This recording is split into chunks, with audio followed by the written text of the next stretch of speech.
March 20. പാപികളുടെ ആധാരം അഥവാ പാപികളുടെ ഉറപ്പ്. ദൈവമാതാവിൻ്റെ ഈ ഐക്കൺ പാപികളുടെ ഉറപ്പ് എന്ന പേരിൽ അറിയപ്പെടുന്നത് ഐക്കണിലെ ലിഖിതം കൊണ്ടാണ്. എൻ്റെ പുത്രന് വേണ്ടി പാപികളുടെ ജാമ്യക്കാരനാണ് ഞാൻ. അവ കേൾക്കാൻ എന്നെ ഏൽപ്പിച്ചിരിക്കുന്നു.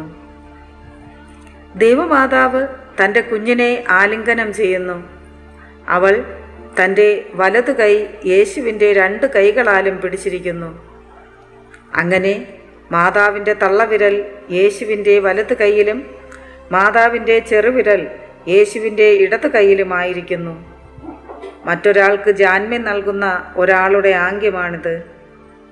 1843 സ്വപ്നങ്ങളിൽ പലർക്കും ഈ ഐക്കണിന് അത്ഭുത ശക്തിയുണ്ടെന്ന് വെളിപ്പെടുത്തി. ഈ ഐക്കൺ അവർ പിന്നീട് പള്ളിയിലേക്ക് കൊണ്ടുവന്നു. വിശ്വാസികൾ അവരുടെ ദുഃഖങ്ങളുടെയും രോഗങ്ങളുടെയും സൗഖ്യത്തിനായി പ്രാർത്ഥിക്കാൻ അവിടേക്ക് ഒഴുകിയെത്തി. ആദ്യം രോഗശാന്തി ലഭിച്ചത് ഒരു വികലാംഗ കുട്ടിക്കാണ്.